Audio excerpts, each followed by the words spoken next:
When Darth-Mar and I faced Valkorion, we knew right away. He was the Sith Emperor, Lana. I know. When he was struck down, it released ripples through the Force.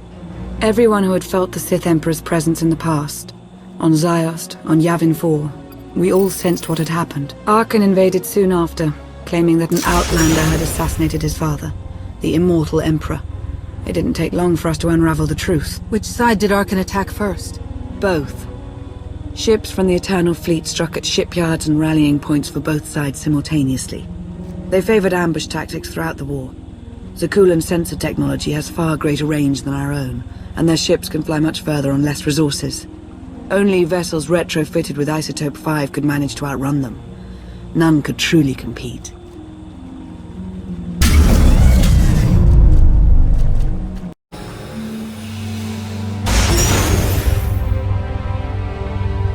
How long did the Republic and the Empire manage to hold out?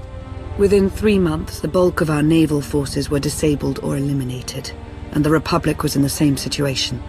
With naval superiority, Arkann's forces could begin choking off supply lines, trade, any ship travel at all. The Eternal Fleet seemed to be everywhere at once. Coruscant and Dromund Kaas were blockaded by the end of the first year.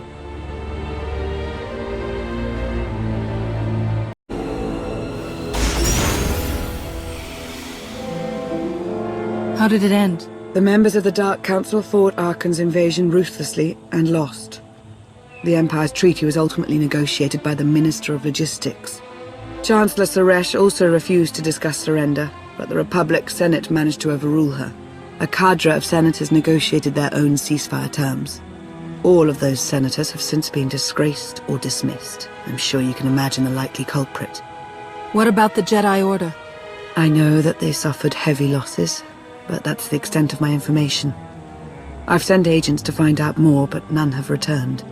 I wish I had more to tell you. So far, the treaties with Zakuul have held, but that will not last forever.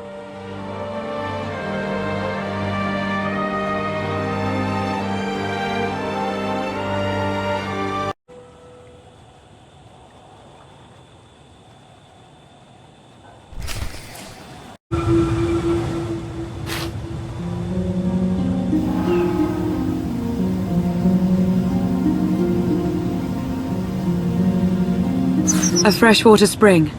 It should be safe for drinking.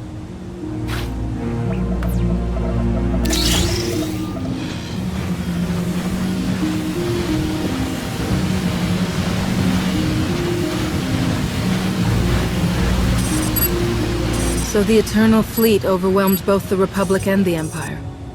What was the result?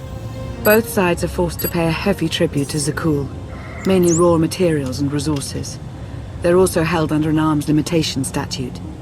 The Empire and the Republic are both breaking it, of course, but they're still incapable of challenging the throne directly. Who's in charge of the Republic now? Saresh reached the end of her term limits recently, but her replacement is a carefully selected puppet. She still runs things, even if she isn't officially the Chancellor anymore. And the Empire? Only one member of the Dark Council remained after the chaos, Darth Acina. She now rules as Empress of the Sith. Both sides see this only as an opportunity to eliminate one another at a time of weakness, instead of combining what strength they have.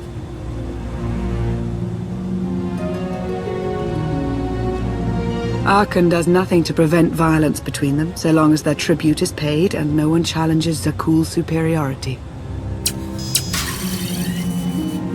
Even after all of this time, Saresh is ruining the Republic. Something needs to be done. Saresh and her lackeys aren't our most urgent concern. Their resources can't help us, not yet. Powerful Zakuulan battle stations have been placed in orbit around key worlds to watch for possible uprisings. But there are no ongoing planetary occupations.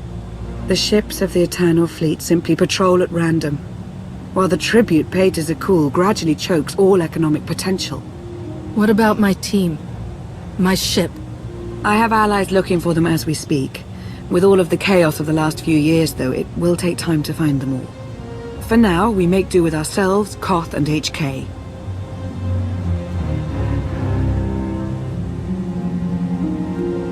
How did you end up working together with Koth? I knew I'd never find you alone. Recruiting assets with first-hand knowledge of Zakul was my top priority for years. Koth was on the run, pursued by the deadliest of the Zakul Knights. I resolved the situation, and we've worked together ever since. He's been an invaluable ally. Did he tell you that he was a former officer in the Zakulan Navy? Yes, he said that he deserted with his crew. That's right. I've come to trust Koth with my life, just as I trust you. I'm confident that you'll learn to trust one another just as well. So why me? You clearly went to a lot of trouble to get me out of Carbonite. Before you were captured, you accomplished things no one else dared to attempt. You changed the galaxy more than once, and if things have ever needed to change, now is the time.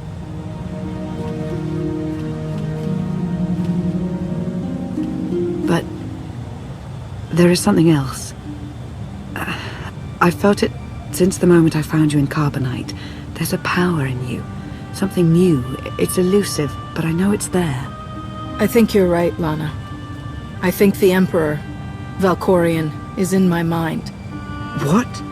After he died, there was a storm of energy. I barely even remember being thrown into the carbon freezing chamber. And then, while I was frozen, I saw things. Dreamed about him. About everything that happened while I was gone. It can't be. If he were controlling you, I'd know it. I certainly saw enough of it on Ziost. I don't think he's trying to control me. Not directly, anyway.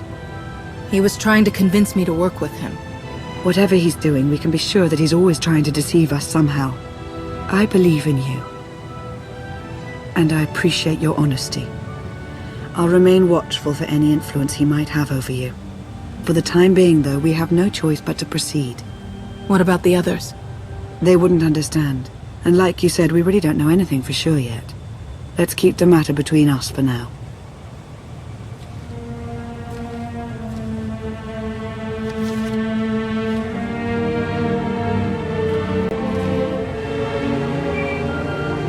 Request. Please rendezvous at my current coordinates at your earliest convenience, Masters.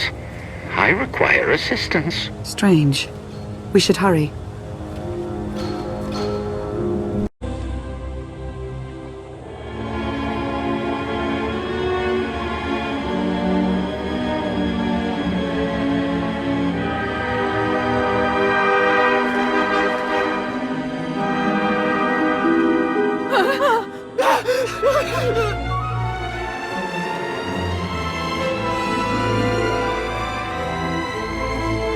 Please, save us!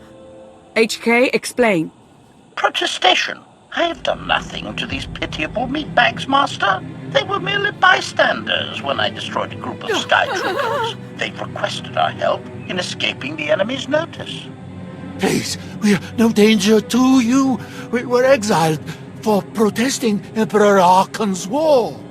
We've already lost 2 of our friends. Please, is there anything you can do for us? We're repairing a ship with room for passengers. We can get you out of here. You're serious? That's incredible. Thank you. Thank you so much. The path ahead of us is not a safe one. They might be better off here. No one could be better off here.